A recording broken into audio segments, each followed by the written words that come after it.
Olá, sejam muito bem-vindos, muito bem-vindas. Eu sou a Esther Sartori, psicanalista, e esse é o podcast Preocupações de Mãe. Hoje o tema é muito legal. A gente vai falar sobre adoção na adolescência. Esse tema é muito importante porque ele modifica o olhar que a gente tem sobre a adoção. A gente não vai falar só sobre os processos românticos, a gente vai falar sobre todo o desenvolvimento desse caminhar da adoção. A psicologia vai explicar, os sentimentos vão dizer, mas de fato, como é que a adoção entra na vida das famílias. É muito legal. Para falar sobre esse tema, eu convidei a Maria Flávia Ferreira. Ela vai se apresentar. Mas antes, vai lá, se inscreve no meu canal, ativa o sininho, curte, compartilha. Eu tenho certeza que você vai adorar poder compartilhar tudo isso. Tantas famílias, tantas mães, tantos pais vão gostar de saber. E olha, esse tema é 10. Vem ouvir, eu tô aqui toda semana, podcast Preocupações de Mãe.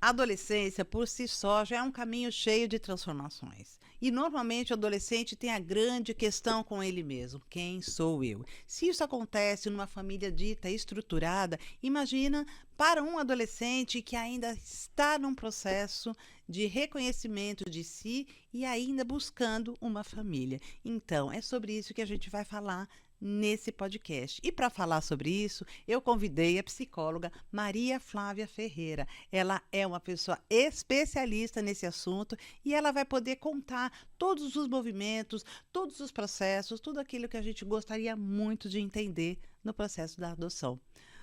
Maria Flávia, muito obrigada. Adorei a sua presença, gostei muito. Esse assunto já fazia tempo que eu estava querendo trazer. E estava difícil achar alguém que falasse com propriedade sobre isso. Então, convidei você e eu estou muito feliz pelo seu aceite. Se apresenta, conta do seu projeto, fala um pouquinho de você. Tenho certeza que as pessoas vão querer te ouvir. Obrigada pelo convite. Não sei se eu sou especialista, mas há 15 anos é que eu venho trabalhando nisso e nesse projeto da BID. Tinha um pouquinho de experiência antes, mas, na verdade, a BID está me ajudando a crescer nessa área, né? Que é uma área apaixonante, complexa, mas que eu amo muito. Então, assim, me apresentando, eu sou psicóloga, psicanalista, tenho mestrado em psicologia clínica psicanalítica, também já há muitos anos. E a minha escuta, já trabalhei muita coisa, mas a minha escuta sempre foi psicanalítica. E aí eu sou de São Paulo, estou aqui já há 15 anos e tive a felicidade de encontrar a BID no meu caminho, que faz um trabalho muito sério de proteção integral à criança e ao adolescente. Então, a gente, nesses 15 anos, foi modificando, né, o projeto. O projeto de vida é um projeto que cuida da adoção, desde a preparação, né, dos pretendentes à adoção, até o pós-adoção, que seria a adaptação das crianças e dos adolescentes em família. Temos outros projetos também, quero falar bem rapidinho, só para as pessoas saberem que em Indaiatuba tem esse projeto, essa instituição que cuida dessas crianças muito bem. Então, nós temos o projeto de vida, que cuida dessa parte da adoção. Nós acompanhamos, então, fazemos a preparação. Essa preparação para os pretendentes se tornou lei desde 2010, mas a ABID já vinha com um trabalho nesse sentido. Depois nós fomos crescendo, criamos grupo para acompanhar esses pais que estão esperando seus filhos, porque é um momento de muita angústia e também muito demorado às vezes, né? E depois, quando fazemos a aproximação entre as crianças e adolescentes e a sua nova família, nós também acompanhamos até que o vínculo familiar esteja formado. Para que esse vínculo aconteça e que essa adoção seja algo feliz, né, para a família e para as crianças, a gente tem outros serviços. Nós temos o contraturno escolar, né? Nós temos dança, que é o projeto CIF, que chama Criança Indaiatubana Feliz. Nós temos também o projeto Moradas, que é um projeto que, ao invés das crianças ficarem acolhidas na instituição, elas ficam acolhidas em famílias que se dispõem a receber essas crianças e deixar com que elas já tenham uma convivência familiar, né? Não fiquem institucionalizadas. Temos um projeto também, que é o projeto pedagógico, que acompanha essas crianças nesse momento de adaptação familiar, porque todas essas crianças têm alguma questão de aprendizagem, uma vez que elas passaram por tanto estresse, né? Então, às vezes, falta de estimulação, depois o estresse de sair da sua família biológica, né? Ficar institucionalizada, depois ir para uma família adotiva, são momentos muito difíceis. E realidades muito diferentes, não é? Vocês sabem, gente, que eu acho que eu sempre falo sobre isso, mas quando a gente pensa nos 1000 primeiros dias do bebê, que foi um tema que eu gostei muito de estudar e estou sempre buscando essas questões, a gente percebe que o período gestacional ele é fundamental para o desenvolvimento sociocognitivo do bebê, não adianta. E isso vai perdurar para o resto da vida. A gente sempre diz, né? A infância é o solo que o adulto pisa. Fim. Mas a gente precisa pensar também que a gente tem condições de ir modificando uma dura realidade. Sim, né? Assim, é por conta disso que a gente olha para esse momento, olhando para esse momento com essa escuta, entendendo como é que foi todo esse processo gestacional, você consegue contribuir de forma muito positiva do desenvolvimento saudável do adulto. E eu acho que, diante de toda essa realidade, como você coloca, é de fato uma realidade de muito estresse. Como é que a gente, né, consegue modificar, na verdade, ressignificar isso? Existem formas, não é? A gente consegue essa ressignificação. É complexo, mas é o que eu sempre digo. A gente também, quando tem um filho biológico, a gente não sabe o que nos espera. De jeito né? Nenhum. É verdade. A gente não sabe, principalmente hoje em dia, né, que você tem essa incidência aí, não sei se é incidência, mas enfim, casos muito de autismos, né, de síndromes que a gente ainda não transtornos não que a sabe, gente... transtornos. Então, quando você tem uma justificativa, quer dizer, quando a criança é adotiva, parece que quando você encontra uma causa para o desajuste ou para as dificuldades, isso aplaca um pouco a angústia. Então, isso está acontecendo porque a criança é adotada. Né? Mas quantos filhos biológicos que também na adolescência, né, entram em crise, usam drogas, têm conflito com os pais, né? E aí que você vai culpar quem? Né? Mas no caso do adolescente ou da criança adotiva, você... até para um alívio interno, né? Você acaba dizendo, é porque é adotivo. Na verdade, a gente tem um período de adaptação, tanto quando o nenê nasce, como quando a criança nasce na família adotiva. Exato. Né? Vamos dizer assim, é o período de adaptação. E você, quando o seu bebê chega em casa, ou quando ele nasce, você fica olhando e fala, quem é esse bebê? Quem é essa criança que está aqui dentro do meu lar e chora ainda? E reclama. Quem sou eu como mãe? Porque uma coisa é a fantasia que você tem de como você vai ser mãe. E outra coisa é a realidade que você vive ali com a criança e que você tem que lidar com as suas frustrações e decepções, tanto com relação a você quanto com relação à criança que está ali. E isso se dá também na adoção e também no processo biológico de maternagem. Nossa, né? E é verdade, muito isso. A gente sabe, existe toda uma expectativa. Né? A expectativa está desde a gestação. O bebê ideal, o quarto ideal, a casa ideal, o mundo ideal, tudo ideal. E na adoção também é assim. Na adoção é a mesma coisa, mas a perfeição, eu aprendi isso muito, quanto mais perfeição a gente busca, mais frustração a gente tem. Se a gente deixasse, né, fluir os sentimentos, olhar, se reconhecer como mãe, como mulher, como pessoa, tenta, porque o bebê nasce exatamente isso, a gente não tem ideia do que vai ser. Seja ele da forma que seja biológico ou não. Nasceu, você tem que se entender. Uma vez eu vi a Fernanda Montenegro numa entrevista, eu adorei o que ela falou. Perguntaram para ela sobre ter filhos e tudo mais, e ela disse: olha, gente, nasceu um filho meu, eu tive que aprender a ser mãe daquele. E ele teve que aprender a ser meu filho. Sim. O outro que nasceu, eu tive que aprender a ser mãe daquele outro. E ele, aquele outro, teve que entender o que era ser meu filho. Sim. Então, cada situação é uma situação. E a gente não Isso. se prepara racionalmente. Imagina. Né? Porque a gente tem, claro, a gente se utiliza de técnicas e teorias para ser o melhor possível. Exato. Que a gente sempre quer ser o melhor possível, Exato. né? Mas o que, na verdade, contribui, né, é a sua disponibilidade interna e emocional de poder receber alguém, né? E a gente sempre toca também num ponto, olha, quem é a criança aí da história, né? Você quer que dê certo? Porque essa criança está lá, né, super conflitada, sofrendo. Quem é esse adulto estranho Exato. que me quer, mas será que me quer mesmo? Né? E muitas vezes os casais ficam esperando que a adoção dê certo por conta da criança. Exato. Mas o que ele tem que entender é que o adulto é ele, e se ele quer que dê certo, ele vai ter que sair um pouco da caixinha dele. Exato. Né? E dizer, eu não sei tudo. Exato. Né? Eu vou aprender com essa criança também a ser mãe dela.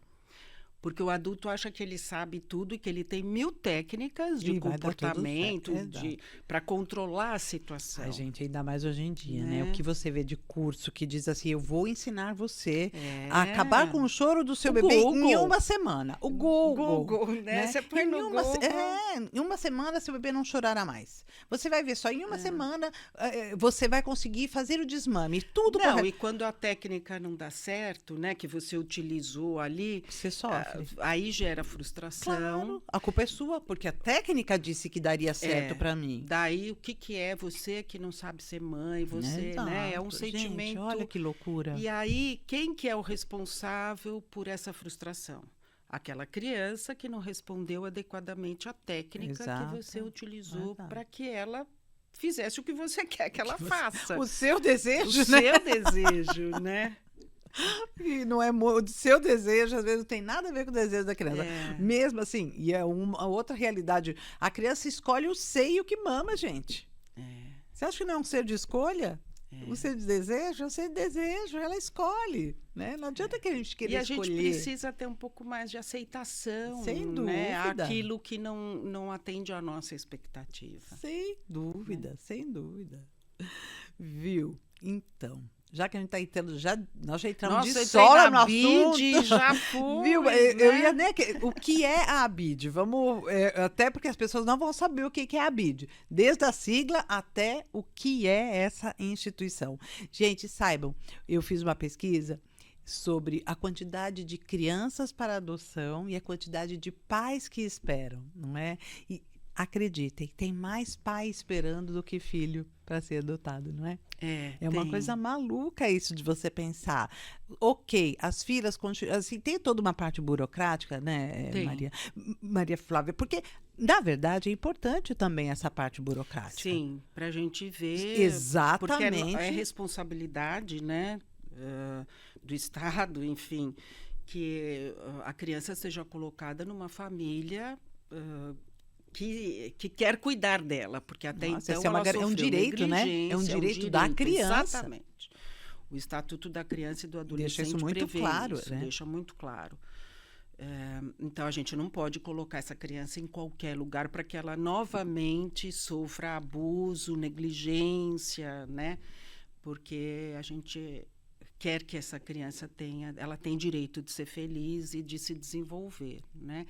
Então, a gente trabalha nesse sentido. Agora, por que tem tantos pretendentes, né? E as crianças ainda continuam institucionalizadas? Primeiro que nem todas as crianças que estão institucionalizadas, elas vão para adoção.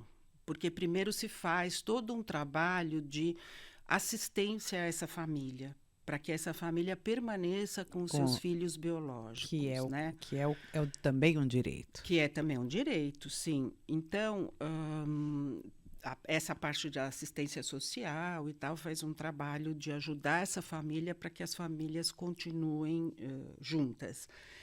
A criança só vai para adoção quando não tem mais jeito mesmo, né? Agora, os pretendentes também, eles têm umas exigências, assim, com relação a quem é a criança que eles querem adotar. Que então, também é uma coisa engraçada você pensar, né? Quando você engravida, você não pensa quem é a criança que vem para você, mas quando você adota, você quer exatamente escolher Eu posso estar sendo errada nesse meu pensamento, mas isso é uma coisa que me incomoda um pouquinho, sabe, Maria Flávia? Mas é o ser humano, e eu entendo, é o sonho, né? e etc. É um projeto de vida. Respeito. Porque, assim, o que se pensa é que as pessoas querem bebê para não ter problemas com a adoção, porque elas acham que daí elas vão criar do jeito delas, né? As crianças vão crescer na família delas, e que essa questão da adoção nunca vai entrar na família, né? E, às vezes, é na adolescência que as maiores questões sobre a adoção surgem, porque é um momento de reavaliação, né? Autoconhecimento, essa busca do que eu falei no início, quem sou eu? É um momento de crise, todo momento de crise e transição leva a gente a questionar muitas coisas, né? Mas, enfim, os pretendentes querem bebês ou crianças até 2 anos. Agora, eu acho que a gente está fazendo há muito tempo, né, os trabalhos, as ONGs estão fazendo um trabalho de conscientização muito grande. Então, essa faixa etária pretendida, ela vem aumentando. Então, antes era de 0 a 2, depois passou até 4, agora até uns 6 anos as pessoas aceitam melhor a adoção. Agora, a grande questão aí são os adolescentes, que, de fato, as pessoas não querem, porque adolescente vai dar problema em trabalho.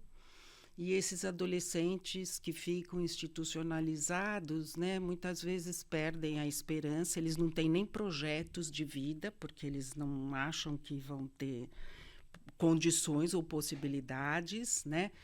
Mas a gente também está trabalhando muito nisso. Então, agora tem outro projeto aqui em Indaiatuba, eu acho que Indaiatuba mesmo... Indaiatuba tem construído uma questão, assim, tem construído vários projetos, têm sido levados para todas as cidades, né? Muitas cidades aqui no entorno têm olhado para os projetos, tentado reproduzir esses projetos nas suas próprias cidades. Isso tem sido uma coisa muito legal, né? Outros já existem também, e nós estamos replicando, né? Olhando que agora é o apadrinhamento, né? Para esses adolescentes ou para essas adoções difíceis, crianças com necessidades específicas de saúde que ficam também na instituição. Então, a gente está iniciando com esse processo de apadrinhamento. Ele pode ser afetivo, ele pode ser de serviço, você oferecer trabalho para esses adolescentes, porque aos 18 anos eles têm que sair, né, da instituição. E tem também o apadrinhamento financeiro. Então, assim, eu acho mesmo Indaiatuba uma cidade maravilhosa, né? Porque ela está tentando inicia muitos projetos de proteção integral para a criança e para o adolescente. É muito legal trabalhar aqui. Olha, diante de tudo isso que a gente está vendo, né? Dessa conversa que a gente está tendo, por que será que a sociedade ainda carrega esse preconceito, essa fantasia negativa sobre a adoção? Isso é algo que vem, né? Falo muito lá de trás. É muito difícil você transformar, né, uma questão social. Então, desde da roda lá dos enjeitados, né, que as crianças eram colocadas nos conventos porque era uma vergonha, enfim. até atualmente. E é como eu comentei no início, que se a gente arrumar uma justificativa para aquilo que nos angustia e que a gente não consegue trabalhar ou controlar, é mais fácil do que a gente dizer onde será que eu falhei, né? Ou o que eu posso fazer para mudar? Porque é como eu te disse, você sempre espera que o outro faça algo para que a situação se modifique. Né? Muitas vezes os pais não se responsabilizam pelas dificuldades que eles encontram na adoção. É a criança que é a dificuldade, sabe? A criança não sendo eu que não vista... estou conseguindo entender o que essa criança está me dizendo. A criança sempre como um sintoma, né? Como se a criança fosse a doença, né? E às vezes é uma estrutura toda familiar que tem que se preparar para a chegada, para o entendimento do outro. Porque entender o outro, né, é difícil muitas vezes. Porque as palavras não são diretas. Não. As crianças não conseguem se expressar através das palavras, muitas vezes. Até porque elas nunca foram ouvidas. Então, elas não sabem expressar, porque essa coisa do sentimento nunca foi muito bem vivido por elas no ambiente familiar. Então, uma coisa que eu falo é sempre assim, escute a criança. Nem sempre ela vai dizer com palavras claras, mas se ponha no lugar dela, né? Mesmo. E olha, as crianças não têm recurso mesmo. Não tem recurso, muitas vezes, para dizer quais são os sentimentos. A gente vai entender você nomear, né? Ensinar a nomear os sentimentos, Isso. o que você está sentindo. Vamos tentar... qual que é uma angústia? O que é a angústia? Você tentar tirar dessa criança qual é o sentimento e nomear, olha que perfeito. É importante desde do bebê, quando ele nasce, que a gente olha para ele, a gente diz, você está com fome, você está com sede, você está com sono. Com frio. Talvez essas crianças não tenham vivido isso. Não. Então, esse momento elas vão ter que viver nesta nova família. E essa nova família, às vezes, não entende que essa criança não tem essa nomeação para os afetos, né? Então, às vezes, a criança, né, a gente sabe que a criança vai manifestar as dores ou os sentimentos através dos desenhos também, né? Então, a gente precisa ficar atento a essa criança. Eu falo, gente, é preciso começar a abrir mão da criança sonhada para a criança que está na sua frente. Exato. Quem é o sujeito que está na sua frente? Não é o que você sonhou, né? Mas é uma criança que está ali. Então, quem é ela? Eu falo muitas vezes assim, é como um casamento. Quando você casou, embora você já tivesse namorando há muito tempo, né? Quando você foi morar junto, porque hoje em dia as pessoas vão morar junto antes do casamento, né? Houveram muitas dissonâncias, né? Porque você fazia as coisas de um jeito, ele de outro, então até que vocês se adaptem, né, aos novos costumes, a essa nova vida familiar, leva um tempo. E com a criança que chega na família também, ela não vai chegar moldada banho, do jeito que você escovando os dentes e tendo os mesmos hábitos que você. Mas olhe para os hábitos dela, porque às vezes elas podem fazer alguma coisa que é mais legal do que do jeito que você fazia. Aprenda com ela. Aproveite, né? Troque é uma com ela, oportunidade, né? de troca. Não fique impondo a ela o seu jeito, mas olhe para ela, troque com ela, né? Que aí a adaptação começa a acontecer. Enquanto você impõe ao outro o seu jeito de ser, isto não é uma adaptação, isto é uma imposição. Você sabe, Maria Flávia, você falando sobre os desenhos, eu tenho uma formação em arte-terapia. Depois que eu fiz a psicanálise, depois eu fui entender o que era arte-terapia. Muito por causa do Winnicott, que eu estudei o Winnicott. Achei muito interessante como isso acontecia e eu fui fazer esse curso de arte-terapia. Aliás, um curso bem legal, né? Foram 2 anos e meio de pós-graduação e eu achei ótimo. E quando eu recebi as crianças adotivas na clínica, né? A primeira coisa que eu pedia era isso. Existe um caderno de desenho e algumas instituições têm por hábito, né? Fazer um diário Sim. com os desenhos, um diário mesmo. Olha, dia tal, desenho tal, dia tal. E você vai vendo a evolução. E eu pedia para a família, dê continuidade nesse caderno de desenho, nesse diário que ele vai construindo. A transformação é impressionante. Os primeiros desenhos e depois que ele está localizado na família, que ele consegue se sentir pertencente, o desenho muda completamente. Casas passam a ter parede, passam a ter jardim, casas não ficam mais flutuando no nada, passam a ter estrutura. São situações, gente, impressionantes. É tão pequeno, né? É uma mudança tão pequena, é tão difícil você olhar para isso e falar assim, nossa, só mudou o desenho. Não é que só mudou o desenho, mudou a estrutura interna do indivíduo. Lá no acolhimento, que nós temos o projeto também Acolher, da ABID, que é o projeto que cuida das crianças que estão abrigadas. E a gente faz esse trabalho. Desde que a criança entra, tem fotos, as cuidadoras escrevem, mesmo os bebês e mesmo as crianças maiores, escrevem o dia a dia ali para que quando a criança saia, né, ela leve uma história com ela. Exatamente. E a gente também orienta as famílias que o passado da criança não pode ser deletado. De jeito nenhum, ele tem que fazer parte. Lógico que você vai modificando ali na vivência da criança, né? Mas o passado não pode ser esquecido. Agora, eu esqueci de te contar, foi do outro projeto, que também é novinho, que nem o do apadrinhamento, que chama Projeto Escuta, que é para os psicólogos que se dispõem a atender as crianças ou as famílias, né, em processo de adoção. A gente atende tanto as crianças institucionalizadas, quanto as crianças que estão até a adaptação, né, e acompanhando essa adaptação em família. A gente oferece supervisão desses atendimentos e a gente trabalha a questão técnica também, né, teórica.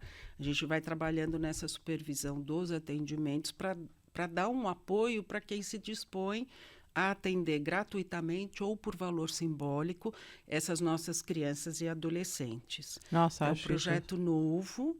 Bom, gente, só quero te falar que eu já tô louquinha para entrar nesse projeto, sabe? Vamos lá, vai conhecer. A gente, o projeto de vida, os encontros acontecem uma vez por mês, no 4º sábado do mês, e quem quiser conhecer é só entrar em contato com a gente tem o maior prazer em receber e apresentar tudo para vocês. Nossa, vai ser perfeito. E no final, olha, no final desse podcast a gente vai colocar todas as informações para quem quer se inscrever, para quem quer conhecer mais esse projeto, para quem... Fiquem até o fim, porque, ó, vocês estão gostando? Não tá muito legal o nosso papo? Eu tô adorando. Então, claro, vai lá, se inscreve no meu canal, ativa o sininho, curte, compartilha. Quer me conhecer mais? Meu Instagram, @preocupações de mãe, tudo juntinho, sem acento, sem cedilha. Dá uma fuçadinha lá no meu perfil. Tem bastante coisa bacana, tá? Você sabe que a gente tá aqui conversando e como esse vínculo faz diferença, né? Sim. Esse reconhecimento do passado. É um conflito para muitos pais que adotam contar sobre o passado da criança. Por muito tempo, Maria Flávia, a gente sabia que os pais não falavam que os filhos eram adotivos. Sim. Aquilo ficava escondido num limbo ali, ninguém contava, e quando vinha à tona, era um choque para muitas famílias, e muitas vezes vinha à tona quando os pais biológicos queriam de volta os filhos, e aí aquilo explodia como uma... Eu presenciei muitas situações nesse sentido. Fora toda uma questão política e social também, que as crianças saíam do hospital já com um pai e uma mãe, sem ninguém saber, eram simplesmente dados, ou registrava-se essa criança. E esse período também foi um período muito grande, né, na nossa sociedade. E não sei se ainda não. Eu não vou dizer se isso acontece ou não, porque eu não tenho dados e nem fui pesquisar. Mas isso acontecia e era dado como As pessoas normalizado, né? Era iam até em outros estados para buscar pegar uma criança é. e tudo mais, traziam. Isso é proibido por lei. Proibido por lei, gente, que fique muito claro, isso é proibido por lei. Porque a criança tem o direito de saber, inclusive, quem são os pais biológicos. Mas esse é um processo, assim, sigiloso. Sigiloso. Né? Até os 18 anos, para que a criança tenha acesso, né, a esse prontuário, a não ser que os pais adotivos achem que pode passar essa informação, senão a criança, o indivíduo tem o direito de saber sua história. Aos 18 anos ele pode ir no fórum e ter acesso a tudo. Mas hoje em dia tem uma outra questão, que é a internet. Então, a família biológica sempre fica uma ameaça para a família adotiva. Mas a gente lá trabalha muito isso também. Não precisa ser, né? Não precisa ser. Porque, na verdade, o vínculo é cortado. Então, não tem como a família biológica ter acesso a essas crianças adotivas. Não tem. Só que as crianças, às vezes maiores, elas têm acesso à internet e elas vão fuçar e elas vão querer saber. Mas isso tudo é trabalhável hoje em dia. A gente acompanha as famílias, a gente orienta. A família biológica não quer tirar. Ela quer só saber, às vezes, se a criança está bem. Como é que está a criança, se a tá criança, tudo às vezes, bem. só quer saber com quem ela se parece. E tem criança também, adolescente, que não quer saber. Então, fica sempre achando que vai ter essa perturbação. Não. Você sabe que você está contando... Tem casos e casos, né? Como a gente coloca, casos extremamente bem-sucedidos, porque...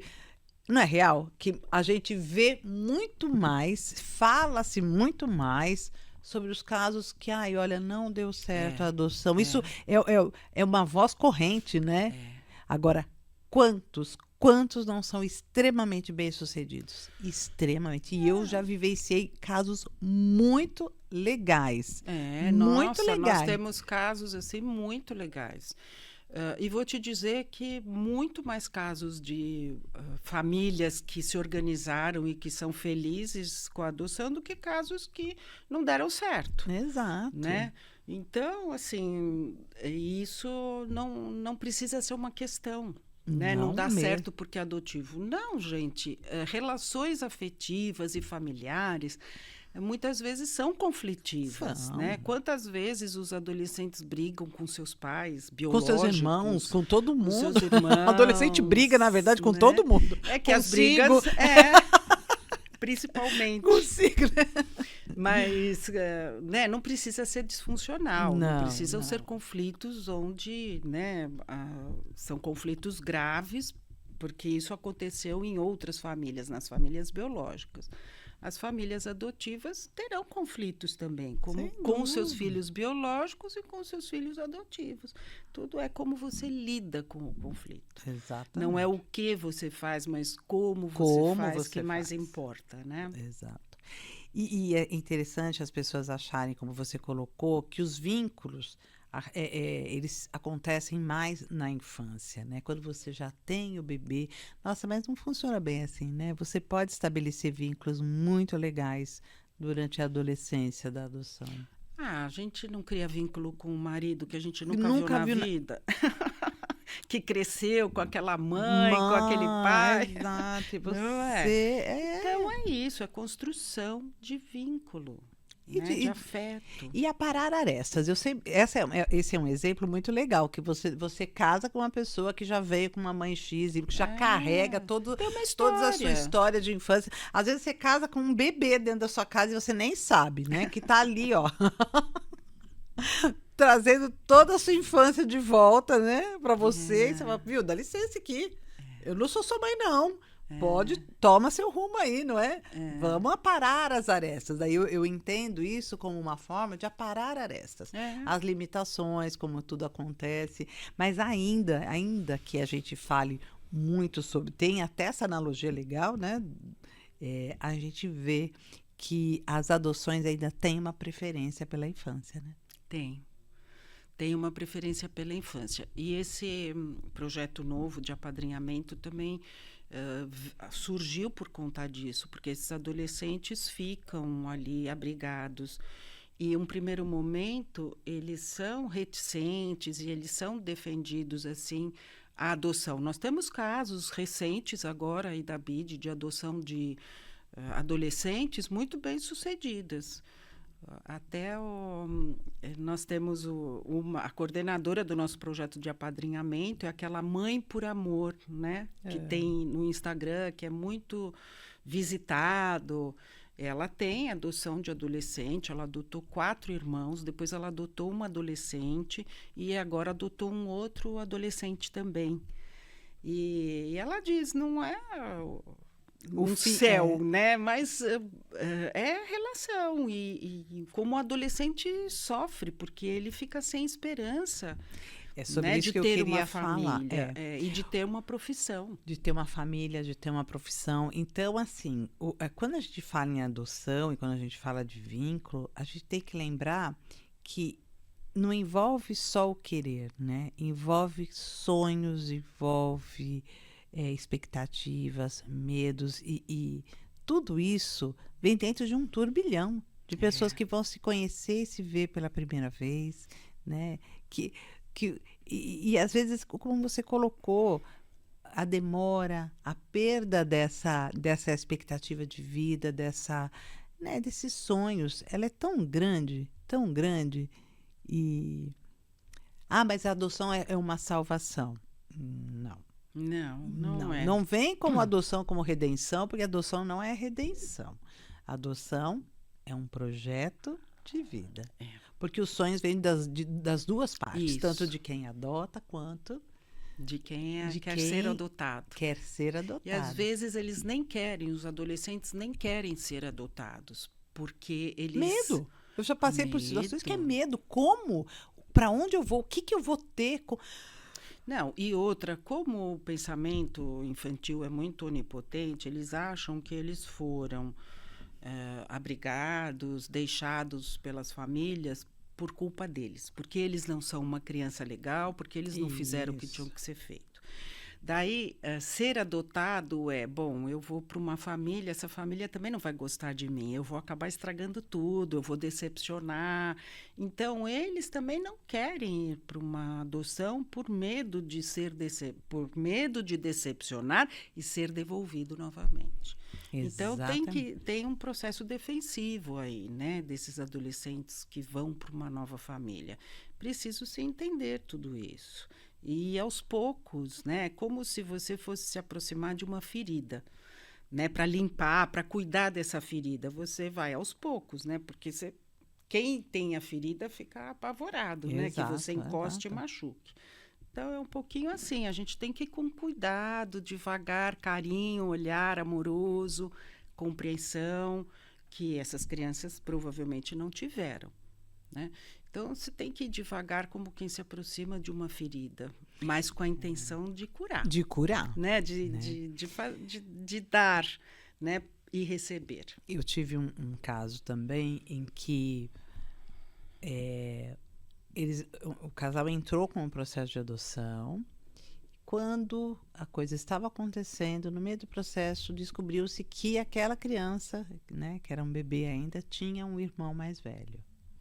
Gente, foi um conflito tão grande. Porque para eles, não. A gente não queria. A gente só queria, mas não se separa, irmãos. Né? Como é que você vai... Hoje em dia, o trabalho é todo nesse sentido. Nesse sentido. Porque, gente, não é separar, né? Não, imagina, o vínculo que esse indivíduo tem mais próximo, primeiro de tudo, é o irmão. E muitas vezes os irmãos mais velhos são aqueles que são responsáveis por esses Exatamente. menores. Mas a gente já tem casos assim muito bem sucedidos. Agora as famílias estão topando adotar 2, 3 irmãos, né? Ou como a Fernanda adotou 4 irmãos.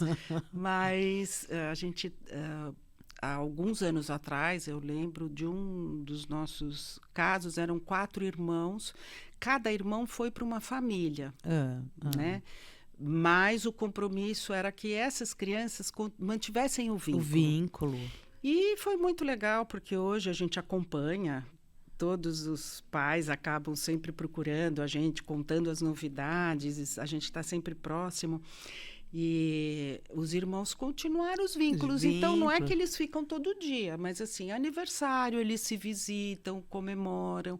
E no início de adaptação, eles querem saber como é que está o outro irmão na outra família. Na outra família, exatamente, né? porque Então, é uma preocupação. É uma preocupação. Gente, e eu vivi isso, assim, muito de perto, essa preocupação do irmão mais velho, como é que eu vou deixar o meu irmão mais novo, que é bebê, na mão de uma outra pessoa que eu nem sei quem é. É. Principalmente quando o mais velho já tem pequenas consciências, né? E já viveu uma realidade muito dolorida. E eu falo assim, mas como é que vai ser? Para quem, com quem estará esse irmão?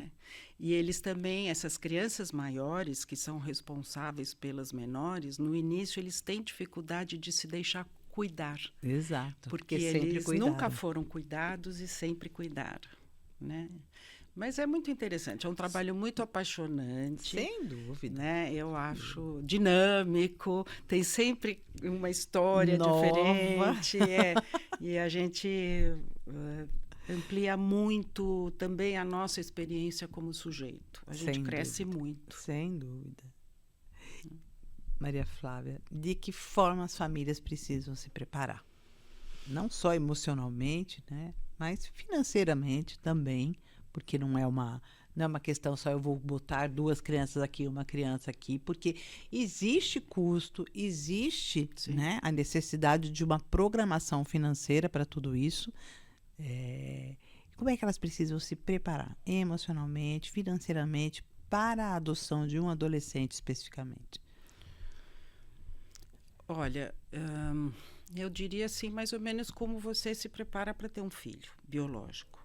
Nesse primeiro momento, os adolescentes ou as crianças em geral precisam de um acompanhamento, né, psicológico, porque eu acho que a família também está num momento de transformação. Então, a família às vezes não consegue dar conta da demanda, não só do adolescente, é que eu não gosto de colocar como do adolescente, porque acham assim, então adotar adolescente é um problema. Não, gente. Não é isso. Né? Todas essas crianças, quando elas vão para as famílias, para as novas famílias, elas demandam. Né? E as famílias também estão muito sensibilizadas e também demandam algumas necessidades específicas. Então, por isso que a gente faz todos esses acompanhamentos. Então, acho que para se preparar para um adolescente, eu diria assim que você tem que se preparar emocionalmente, que é o mais importante. Você entender qual é o momento de vida do adolescente, entender a dinâmica e estar disposto a dar certo. Né? Que essa adoção dê certo. Porque financeiramente a gente precisa também, lógico, mas para qualquer filho você precisa estar preparado. E outra, a gente tem políticas, né, ou públicas, ou através de ONGs, para dar um pouco de conta dessas necessidades. Mas eu acho que o mais importante é você emocionalmente ter isto como um projeto de vida e querer que dê certo. Porque o resto a gente vai ajeitando. Sabe? É assim mesmo, né? Quando eu te falei, eu tive gêmeos, né? Então eu tinha uma programação e essa programação, né, furou. Não se programa tanto assim a vida, né? A vida acontece. É isso que eu quero dizer. A vida acontece. Então, na verdade, foi uma coisa muito maluca, porque eu engravidei, eu não sabia que eu estava grávida, no fim eram 3 bebês, dos 3 bebês, apenas 2 sobreviveram, foi uma judiação, mas estamos todos aqui entendidos sobre isso. Mas, para nós também foi uma surpresa, né? Porque eu tinha toda uma programação para vieram 2. Sim. E o terceiro, que no fim também é um impacto emocional muito grande, porque apesar da gente não ter a ideia, né? Bom, mas estava ali, estava presente. Sim. Então, veja como tudo a gente consegue organizar. De uma forma ou de outra, gente, a gente organiza a vida. A gente se organiza para tanta coisa, né? A gente se organiza vai balançar. E vai balançar, mas é óbvio. vai balançar, como balançaria se fosse filho biológico, balança qualquer situação, não é? Mas o que eu achei muito importante você colocar foi exatamente isso. Não é porque é adolescente, não é porque é criança, não é por nenhum desses, e não é porque é adotivo. É porque é. Porque a vida se Sem apresenta ter e essa a gente forma. vai se organizando para lidar com a vida, né? É num nascimento, é numa perda. A É gente isso, a vida isso. está aí, a gente precisa lidar com ela. Né? Vamos, às vezes, aos trancos e barrancos, às vezes lidamos melhor, falamos, puxa, mandamos bem agora, né? E às vezes falamos, mandamos mal. Mas, enfim, a gente vai. A vida é isso, é cheia de novidades e a gente vai se adaptando a elas, né? Vai lidando com o melhor que a gente pode. E eu tenho visto bastante casais homoafetivos partindo muito mais para adoção, né? Isso aumentou profundamente, não aumentou? Aumentou muito. E é uma tem uma outra aceitação. Não, eu vejo assim pelos grupos, né? Porque no início ficava um pouco de mal-estar dos casais héteros com os homos, né? Assim, hoje eu vejo que é muito mais natural, ok. Eu acho que é tão bacana, é um projeto de vida deles. Como de qualquer outro casal, Exato. né? Então é muito legal. É muito legal, Muito né? bom ver que essas diferenças vão sumindo, né? Vão se dissolvendo. Vão se dissolvendo ao longo do tempo. E isso para mim é fundamental. A gente poder modificar o olhar sobre a adoção, modificar o olhar sobre as relações familiares, modificar o olhar sobre preconceito, sobre tudo isso. Tudo bem, nós estamos a passos, né? Pequenos passos, pequenas conquistas no nosso dia a dia. Mas vê que beleza, né? A gente poder olhar para essas conquistas e falar, bom, são conquistas. São relacionamentos afetivos que da mesma forma que qualquer outro, né? E você poder ter esse olhar, né? Estamos todos buscando a mesma coisa. O quê? Filhos. Sim, família, né? Continuidade, enfim, tanta coisa. Na verdade, para adotar, a gente precisa primeiro encontrar uma história de vida para nós. Eu sempre penso nisso. Adotar é buscar uma história de vida. Uma história de vida para uma família, uma história de vida para tantas coisas, não é? Sim. Nossa, você fazer revisões internas muito grandes, projetos, né? São projetos de vida, cada um tem o seu. E é interessante, a gente faz dinâmicas também nesse grupo onde os casais estão aguardando as crianças, né?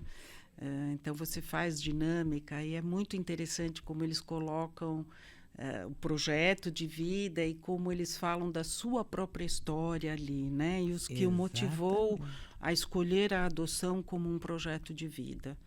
Então, o que eu falo é muito rico. Muito rico. Né? Não dá para a gente colocar numa caixinha, não. Cada um tem uma história, e é um momento de elaboração, né? De muitas coisas. Gente, é uma pena.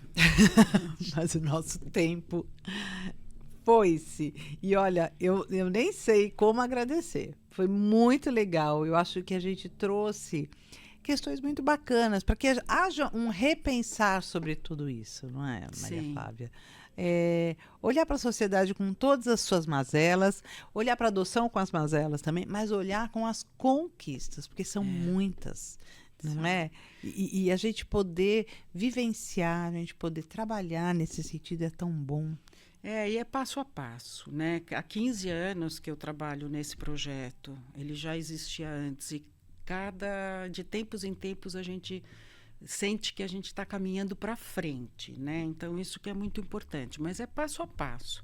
Não foram 15 anos fáceis, né? Mas sempre de muita reavaliação, de poder repensar muito, né? E poder fazer uma diferença, né? A gente quer fazer diferença na vida desses jovens, porque eu acho que eles precisam ter uma oportunidade de sair de uma história que foi determinada, em algum momento ali, dar a chance de fazer uma nova construção. Né? Então, isso para a gente é muito gratificante. E a BID você encontra em vários locais, certo? Não, é Não. uma só. É uma só, mas você encontra o trabalho da BID de outras cidades, em outros...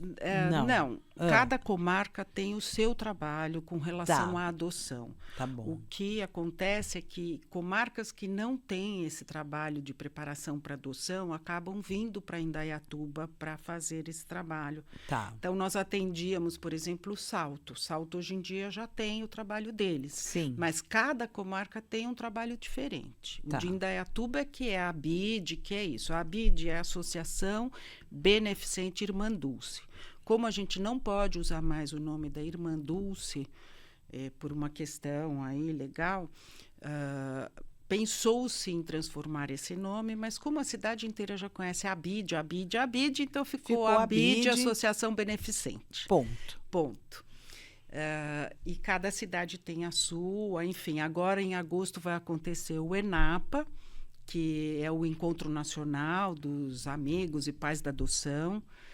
Em Brasília, em agosto, também está aberto a quem quiser participar. E nós vamos para lá para apresentar os nossos projetos, os que ainda não foram apresentados, né? O projeto Escuta, apadrinhamento, e estaremos lá e quem quiser participar pode participar. Mas, enfim, cada cidade tem o seu projeto. Tem o seu projeto. E a sua gente, forma no de Brasil, tratar. tem muitos projetos muito bons. Então, se as pessoas se interessarem por adoção, podem procurar, né, através da internet. E nós também recebemos com o maior prazer e orientamos e divulgamos, porque a gente quer que esse trabalho se alastre pelo Brasil todo. Onde as pessoas podem encontrar? Qual é o endereço do Instagram? Qual é o caminho que elas fazem para encontrar você? A mim não, a BID. A BID, você pode trazer os dois aqui. Quer falar com a Maria Flávia? Como é que se encontra a Maria Flávia? Eu sou meio da antiga, eu não tenho um Instagram profissional, né? Mas se vocês procurarem a BID, ela fica na Demar de Barros. Eu tenho medo de dar o número errado, mas é em frente ao fórum. E entrando em contato com a BID, pode me procurar, que eles direcionam para mim, pode ir lá na BID. A BID tem Instagram? Não tem? Tem. Qual que é? Você sabe? Acho que organização ABID. Olha, gente, organização, né? ABID. ABID. Tá. E aí depois tem outros. Nós temos o Bazar da ABID, que ajuda muito toda segunda-feira, ajuda muito a instituição, porque você sabe que, né, a gente tem que correr atrás. De doações, claro. Depende de doações. O Bazar recebe qualquer tipo de doação. Enfim, eles têm portas abertas, vai para receber as pessoas. Receber, né? Ouvir, ter informação. Olha, gente, pode procurar, acho que vai ser um caminho muito legal, até para conhecer melhor, né? Até para conhecer melhor como é que se pensa a adoção hoje. Isso. Eu acho que é bem interessante. Muito obrigada. Nossa, Maria Flávia, fiquei muito feliz com tudo, como foi, com a nossa conversa, com todos os caminhos. Eu adorei eu mesmo. Adoro falar sobre isso. eu agradeço, viu, por você ter aberto esse canal pra gente. Vai ser ótimo. Muito bom. Espero que muitas pessoas... Olha, tem alguma dúvida? Quer saber mais? Coloca aqui, põe aqui embaixo nos comentários. Esther, quero ouvir mais sobre, quero entrar em contato com a Maria Flávia. Eu estou aqui para ser esse canal, né, de encontro entre vocês. Onde você me encontra? Claro, aqui, toda semana no canal Preocupações de Mãe. Pode vir, pode perguntar. Tem alguma sugestão? Quer falar sobre outro tema? Traz aqui que a gente fala. Agora... E no Instagram, pode me encontrar também, @preocupações de mãe, né? Na verdade, preocupacões de mãe, tudo juntinho, sem acento, sem cedilha. Tô lá, manda mensagem também, posso trazer informações novas para vocês. Ou no meu Instagram pessoal, Esther Sartori, _. Adorei a nossa conversa, adorei tudo. Muito bom te receber, muito bom poder falar sobre esse tema. Preocupações de mãe, toda semana, aqui no canal do YouTube. Obrigada, gente. Até mais.